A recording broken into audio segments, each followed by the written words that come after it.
So the New York Rangers beat the Capitals 3-1. And starting out the game, it did look good. Like, Karlsson gets a goal. Now, this was a terrible goal to let in by Shesterkin. But after this one, he did calm down and kind of got into a groove and made some really nice stops. But the Capitals start this game 1-0. That's exactly what you wanted to see.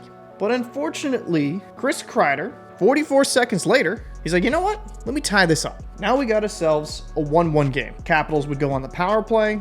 And then Gaudreau, shorthanded, would score the second goal of the game 2 minutes later.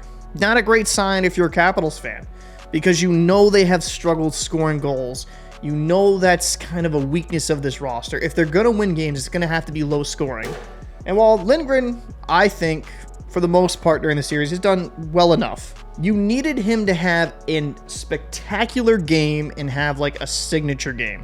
Something that's like, wow, that's a Lindgren game. That's a game that, like, when you think of that player, you think back to that game and how great he was in these moments. And like I said, not to knock him, I think he's done well enough, all things considered, but not good enough to kind of make up for the deficiencies of this Capital roster. Because once Trocheck scored in the second period and they went up, while the Capitals had a really good surge in the third period of like 13 shots to 5, and they were really pressuring them, in my soul, I'm like, this is over. The Capitals have struggled with goal scoring all season.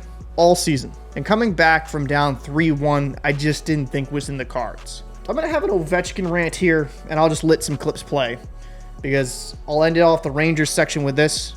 They're a great team. They're doing what they should be doing. They're winning games against an inferior opponent. So I'm not taking anything away from the Rangers. They're a great team and I think has the potential to go to the Eastern Conference Finals. And depending on how things shake out, hey, maybe they go to the Stanley Cup Finals and then we see what happens there. They're such a good team on paper. But let's talk about the conversation around Alexander Ovechkin. I've seen online through videos, oh, Alexander Ovechkin's washed. He's no longer that good. And I have to say, for those people, did you not watch the season? Because the first half of the season, he was pretty much anemic with the goal-scoring ability. Now, second half, turned it up. If he scored with that pace, he had another 40-goal season. He scored 31 goals. But he's 38 years old. If you watch the games, yes, he has his bread and butter, his shot. But he's not that explosive, speedy skater that he used to be. He's older. And there's nothing wrong with that. It doesn't affect his legacy like some people try to say with him playing so poorly. But he's at the stage in his career where he's not carrying a team. He should be carried by a team that maximizes his potential. And that's the problem here. You're usually not going to be carried by a 38, 39-year-old player. That's just usually not how it pans out. And while some players age gracefully and are effective in their late 30s, this is the usual occurrence. And he's still effective, to be fair. He scored 31 goals, for God's sake. But in the playoffs, teams are going to take away what you do best.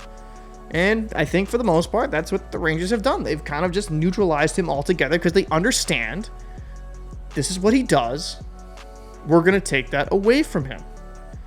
Now, this Capitals team is nowhere as good as the Rangers. And it shouldn't be a surprise if they get swept. I said the Rangers might win in 5 because I thought Lindgren would just have one of those insane games, which just hasn't happened yet. Maybe game 4 is that for Lindgren. Maybe he just grabs his nuts and just has a 40-save shutout performance. I don't know. But as of right now, the Rangers just have far too much firepower up front, way better defensively, and they're getting better goaltending. The whole notion of Ovechkin being washed and terrible, still scored 31 goals, and he's 38 years old. What do you expect of a guy getting in the later years of his career?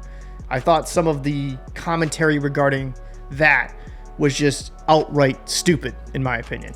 He's won his Stanley Cup, got that notch on the belt. So let's not try to tear a legendary player down because he's no longer in his prime. I just think that's a little bit silly. Sorry for the Ovechkin rant. I just saw so much online conversation, even videos on it, and I'm like, man, like we're cooking this guy like he's in his prime. If this was Ovechkin like at 28 performing like this, completely different conversation. It's 38-year-old Ovechkin, not 28. But I'd like to know your thoughts in the comment section down below. Who has impressed you the most in this series? What's been your surprises, and who impressed you the most actually in this game as well? Got to Paul. See you in the next one.